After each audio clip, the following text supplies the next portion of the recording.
Hi there, I'm Nicole Todd, and I've had a request to do a video on my Stampin Blends Alcohol Background technique. So bear with me, this is the first time I've filmed a video with this setup, so I'm gonna give it a shot and hopefully you guys can see how I made the background on the cards that I posted previously. So I'm starting off with a piece of vellum.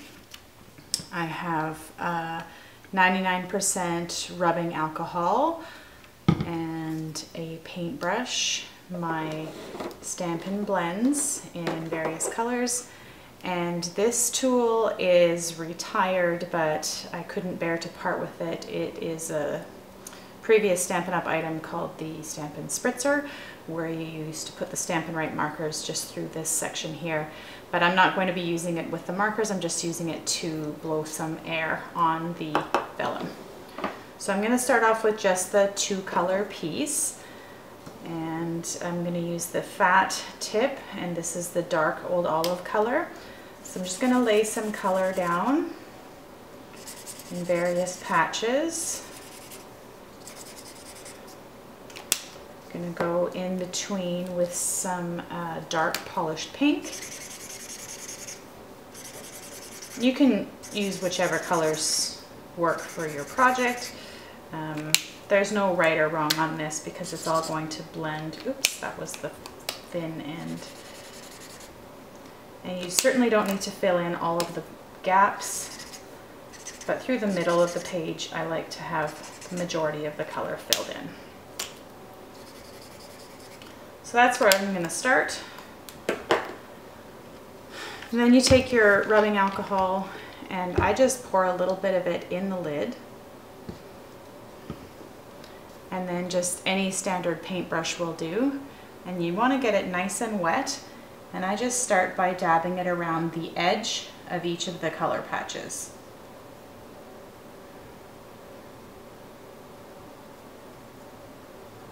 You're going to be dipping quite a bit in the alcohol as it spreads around.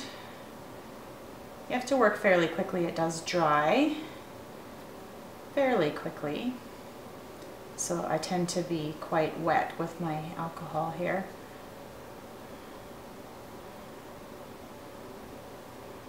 You can see that these top sections are starting to blend quite fine on their own because they've got puddles in there. Going to get to the edge of the page here, and then I'm going to grab my spritzer tool and start blowing the air around until you're happy with the design. Now this one over here dried a bit on me, so I want that to go a little further, and you can just keep dabbing alcohol on the edges and blowing the air around until you're happy with how it looks. So I'm happy with that one for now. There will be some sections that remain sort of dry with an edge around them. That's okay. It's supposed to be just a random background. And then I'm just going to set that one aside to dry. Going to bring in another piece here. One of the other cards that I had made had a bit of a rainbow background, so I'm going to try and recreate that one. Every time you do this, it's going to come out a bit differently. So this one I'm starting with the light cherry cobbler, and I'm going to do it in stripes. And then I have the dark pumpkin pie.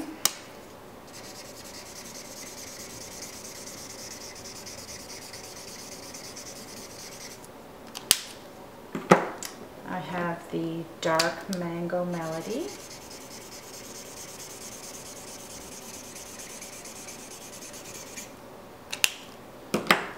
The light Night of Navy,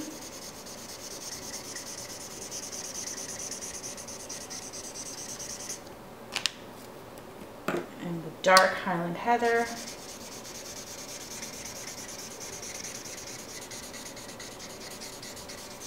and just because I think a rainbow deserves a little pink at the end, I am going to go back to the dark polished pink here.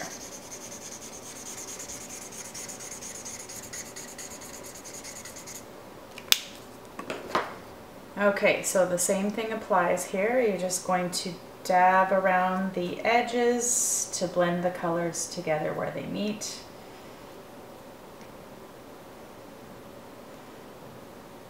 I should mention that I do have a piece of grid paper down just to protect the work surface, but also to absorb any of the alcohol that rubs off or runs off the page, pardon me. I try not to brush my brush back and forth too much because I don't want the colors to blend on the paintbrush. I try to just dab along the color lines and the edges. And like I said, every time you do this, it's going to come out a bit differently. And that's the beauty of it because it's so random. Okay, so I'll start there and see if I can blow this around. See that I need some more alcohol on the blue section here.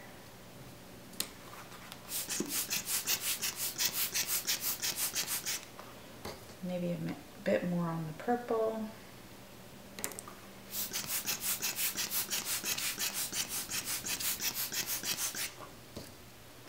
One more over here. Okay, so I'm happy with how that background looks, and so I'm going to set that one aside to dry as well.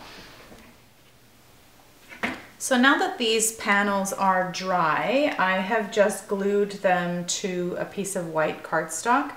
I did use the Tombow multi-purpose glue, and I just put a couple of dots, one in each corner, and I stuck them down. And I know one of the challenges with adhering vellum is that the glue can show through, but I find that with just a little dot of this glue, it really doesn't show through much at all. And if you find that it did show through, you could just put embellishments over to cover if you wanted. So the next step is to get my background cards ready, and I'm going to use the decorative masks and the blender brushes. So I know that I used Old Olive on the vellum piece, but for the base card, because the ink makes it a bit darker, I'm going to use Granny Apple Green cardstock and ink. And then for the pink one, I'm going to use Polished Pink. So we'll do the green one first. So I'm just going to lay the mask over my base card. I'm going to open up my Granny Apple Green ink pad. And I find that the ink doesn't blend as well on the colored cardstock as it does on the white. So I just need some texture around the edges. So I'm just going to hold it down in the center rather than tape it down. Tap off a bit of the extra and just start blending around the edge.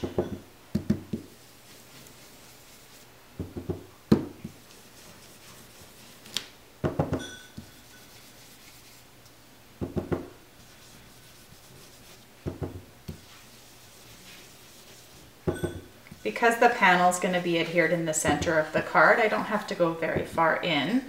I just don't want the mask to move. You could certainly tape it if you were concerned about it being exactly right. Okay, so that's enough color. And so I'm just going to lift that off and then make sure that it's covered enough. So before I stick that down, I'm going to use, put my greeting on there. I'm going to use Stays On ink, and I'm going to use the word Friends from the Create with Friends stamp set. And then underneath of that, I'm going to add a greeting here from the Lighthearted Lines stamp set. And I'm stamping in Stays On, so it will not smudge on the vellum. So I'll start with the big word first.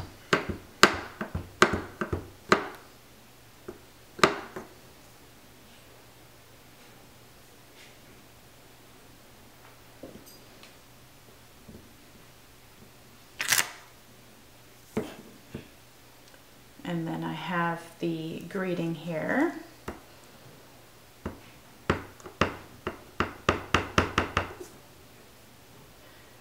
I'm going to stamp the Friends Forever portion just off the cardstock because I didn't want that part.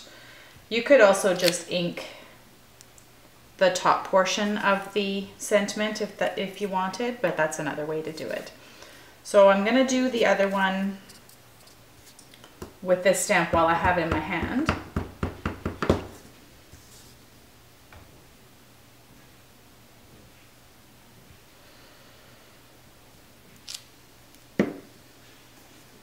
And because the colors in that background are just a little bit darker, that text stamp doesn't show quite as well, but that's okay. You're certainly still able to read it.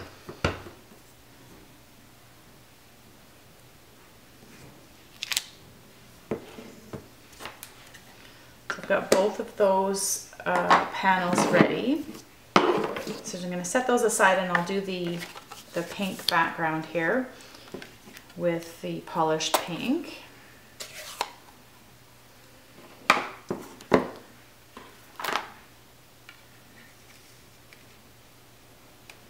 So again, I'm just going to hold that in the center and blend only around the edges.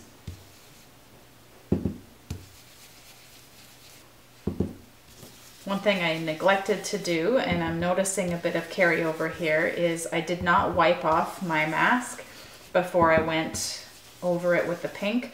So initially over here I can see a bit of the green blending in with the pink. So word to the wise, clean off your mask before you switch colors.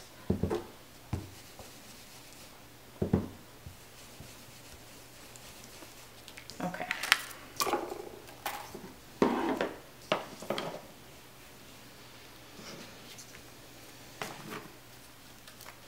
So again, I'm going to just use the multi-purpose glue to adhere this panel to the center of the card.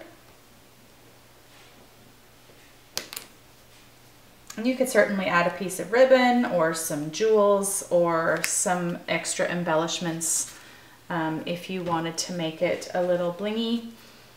But for my purposes, I'm quite happy with the backgrounds just speaking for itself.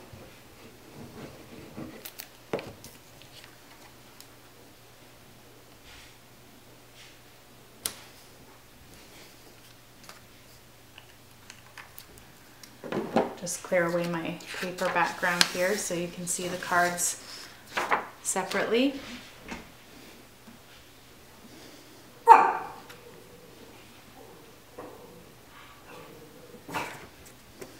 That's just Bear making his presence known. So there you have it. That's my Stampin Blends Alcohol Background technique as requested. Hopefully you enjoyed this video. Thanks.